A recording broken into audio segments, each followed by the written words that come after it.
جب طالوت بنی اسرائیل کے بادشاہ بن گئے تو آپ نے بنی اسرائیل کو جہاد کے لیے تیار کیا اور ایک کافر بادشاہ سے جنگ کرنے کے لیے اپنی فوج کو لے کر میدان جنگ میں نکلے۔ جالوت بہت ہی قد آور اور نہایت ہی طاقتور بادشاہ تھا۔ وہ اپنے سر پر لوہے کی جو ٹوپی پہنتا تھا اس کا وزن 300 رطل تھا۔ جب دونوں فوجیں میدان جنگ میں لڑائی کے لیے صف آرا ہوئیں تو حضرت طالوت نے اپنے لشکر میں یہ اعلان فرما دیا کہ جو شخص جالوت کو قتل کرے گا میں اپنی شہزادی کا نکاح اس کے ساتھ کر دوں گا اور اپنی آدھی سلطنت بھی اس کو عطا کر دوں گا۔ یہ فرمان شاہی سن کر حضرت داؤد علیہ السلام آگے بڑھے، جو ابھی بہت ہی کم سن تھے، تھوڑی عمر کے تھے اور بیماری سے چہرہ زرد ہو رہا تھا، اور غربت و مفلسی کا یہ عالم تھا کہ بکریاں چرا کر اس کی اجرت سے گزر بسر کرتے تھے۔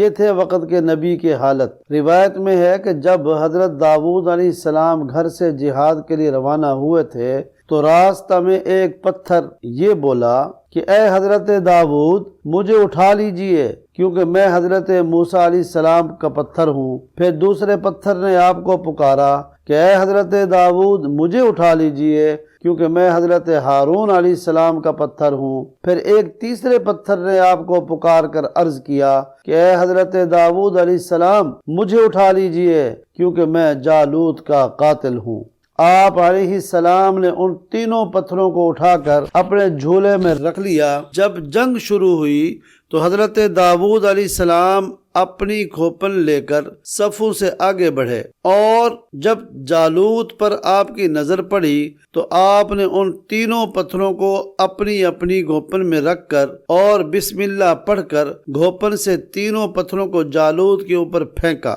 اور یہ تینوں پتھر جا کر جالوت کی ناک اور کھوپڑی پر لگے اور اس کے بھیجے کو پاش پاش کر کے سر کے پیچھے سے نکل کر 30 جالوتیوں کو لگے اور سب کے سب مقتول ہو کر گر پڑے۔ پھر حضرت داؤد علیہ السلام نے جالوت کی لاش کو گھسیٹتے ہوئے لا کر اپنے بادشاہ حضرت طالوت کے قدموں میں ڈال دیا۔ اس پر حضرت طالوت اور بنی اسرائیل بے حد خوش ہوئے کہ جالوت کے قتل ہو جانے سے اس کا لشکر بھاگ نکلا اور حضرت طالوت کو فتح مبین ہو گئی، اور اپنے اعلان کے مطابق حضرت طالوت نے حضرت داؤد علیہ السلام کے ساتھ اپنی لڑکی کا نکاح کر دیا اور اپنی آدھی سلطنت کا ان کو سلطان بنا دیا، یعنی بادشاہ بنا دیا۔ پھر پورے 40 برس کے بعد جب حضرت طالوت بادشاہ کا انتقال ہو گیا تو حضرت داؤد علیہ السلام پوری سلطنت کے بادشاہ بن گئے، اور جب حضرت شمیل علیہ السلام کی وفات ہو گئی اللہ تعالی نے حضرت داؤد علیہ السلام کو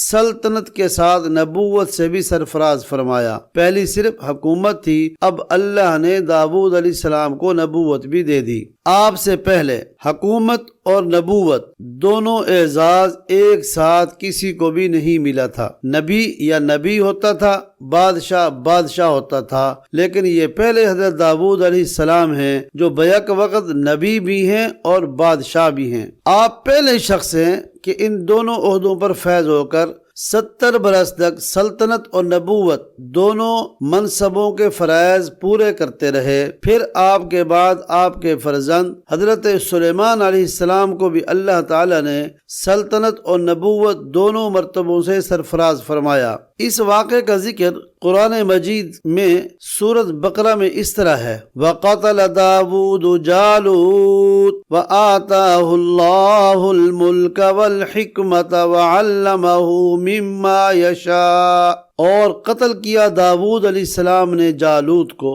اور اللہ نے اسے سلطنت اور حکمت عطا فرمائی اور اسے جو چاہا سکھایا۔ حضرت داؤد علیہ السلام ایک عظیم سلطنت کے بادشاہ تھے، مگر ساری عمر وہ اپنے ہاتھ کی دستکاری کی کمائی سے اپنے خورد و نوش کا سامان تیار کرتے رہے، یعنی اپنے کھانے پینے کی گزر اوقات اس کمائی سے کی جو آپ اپنے ہاتھوں سے کرتے تھے۔ اللہ تعالی نے آپ کو یہ معجزہ عطا فرمایا تھا کہ آپ لوہے کو ہاتھ میں لیتے تو وہ موم کی طرح نرم ہو جایا کرتا تھا، اور آپ اس سے مختلف چیزیں بنایا کرتے تھے اور ان کو فروخت کر کے اس رقم کو اپنا ذریعہ معاش بنائے ہوئے تھا، اور اللہ تعالیٰ نے آپ کو پرندوں کی بولی سکھا دی تھی۔ حضرت طالوت اور حضرت داؤد علیہ السلام کی مقدس زندگی سے یہی سبق ملتا ہے کہ اللہ تعالیٰ جب اپنا فضل و کرم فرماتا ہے تو ایک لمحہ میں رائی، پہاڑ اور ذرہ کو آفتاب بنا دیتا ہے۔ اب غور کرو کہ حضرت داؤد علیہ السلام کم سن لڑکے تھے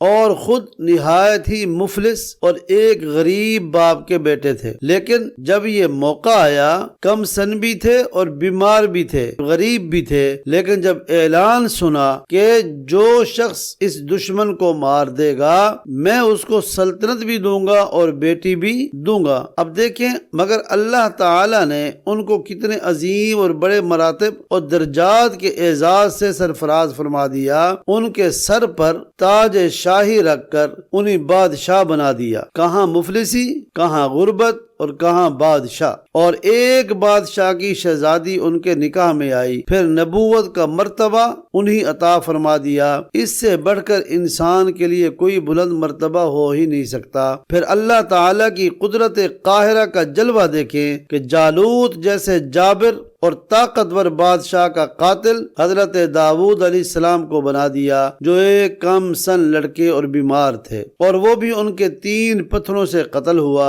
حالانکہ جالوت کے سامنے ان چھوٹے چھوٹے 3 پتھروں کی کیا حقیقت تھی، جبکہ وہ 300 رطل وزن کی فولادی ٹوپی پہنے ہوئے تھا۔ مگر حقیقت تو یہ ہے کہ اللہ تعالیٰ اگر چاہے تو ایک چیونٹی کو ہاتھی پر غالب کر دے، اور اللہ تعالیٰ اگر چاہے تو ہاتھی ایک چیونٹی کا کچھ بھی نہیں بگاڑ سکتا۔ طالوت دبگری یعنی چمڑا بنانے کا پیشہ کرتے تھے یا بکریاں چراتے تھے۔ حضرت داؤد علیہ السلام بھی پہلے بکریاں چرایا کرتے تھے، اور پھر جب اللہ تعالیٰ نے ان کو بادشاہ بنا دیا، نبوت کے شرف سے بھی سرفراز فرما دیا، تو انہوں نے اپنا ذریعہ معاش زریں بنانے کے پیشے کو بنا لیا۔ اس سے معلوم ہوا کہ رزق حلال طلب کرنے کے لیے کوئی پیشہ اختیار کرنا، خواہ وہ دبکڑی ہو یا بکریاں چرانا ہو یا لوہاری ہو یا کپڑا بننا ہو، الغرض کوئی پیشہ ہرگز نہ ذلیل ہے، نہ ان پیشوں کے ذریعے روزی حاصل کرنے والوں کے لیے کوئی ذلت ہے۔ جو لوگ دوسرے پیشہ وروں کو محض ان کے پیشہ کی بنا پر ذلیل اور حقیر سمجھتے ہیں، وہ انتہائی جہالت و گمراہی کے گڑھے میں گرے ہوئے ہیں۔ رزق حلال طلب کرنے کے لیے کوئی جائز پیشہ اختیار کرنا یہ انبیاء و مرسلین اور صالحین کا مقدس طریقہ ہے۔ ہرگز پیشہ ور مسلمان کو حقیر ذلیل شمار نہیں کرنا چاہیے، بلکہ حقیقت تو یہ ہے کہ پیشہ ور مسلمان ان لوگوں سے ہزاروں درجہ بہتر ہے جو رشتوں اور دھوکہ دہی کے ذریعے رقمیں حاصل کر کے اپنا پیٹ پالتے ہیں اور اپنے شریف ہونے کا دعویٰ کرتے ہیں۔ حالانکہ شرعاً اس سے زیادہ ذلیل کون ہوگا جس کی کمائی حلال نہ ہو یا مشتبہ ہو، شک ہو اس کی کمائی میں کہ پتہ نہیں حلال بھی ہے کہ حرام ہے۔